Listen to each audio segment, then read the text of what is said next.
संभल में कुल 5 नदियों के पुनरुद्धार, पुनर्जीवन और उन पर से अतिक्रमण हटाने का कार्य चल रहा है। अतिक्रमण लगभग सभी नदियों का हटाया जा चुका है, जिसके क्रम में सोत नदी को गत वर्ष पूरी तरह से पुनर्जीवित कर दिया गया, जिसके बाद वहां जल स्तर में भी वृद्धि हुई और महावा, अरील, वर्धमान और महिष्मती नदी, इन पे काम चल रहा है। महावा नदी लगभग 55 किलोमीटर लंबी है और उसमें से 19 किलोमीटर से अधिक पर मनरेगा के माध्यम से, कन्वर्जेंस के माध्यम से और जन सहयोग के माध्यम से कार्य हो चुका है। उसके अतिरिक्त अरील और वर्धमान नदियों के ऊपर भी कार्य चल रहा है।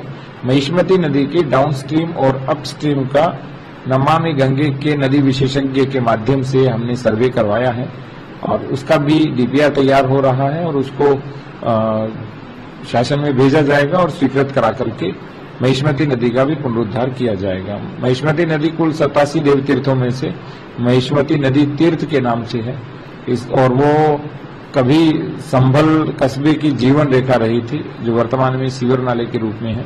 तो वहां के सीवर की निकासी की अलग से योजना बन रही है और महिष्मती नदी को किस तरह से भविष्य में नहरों से जोड़ करके पुनर्जीवित किया जाए और वर्ष भर उसमें जल बहे, ये प्रयास किए जा रहे हैं।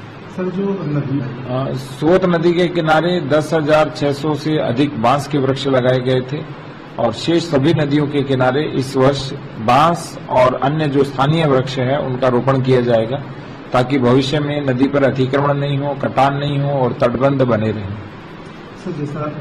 महिष्मती नदी पर लंबे समय से कब्जा हटाओ अभियान चल रहा है। लगभग सारा कब्जा हटा हुआ है, जो थोड़ा बहुत कब्जा बचा है वो भी हटा रहे हैं।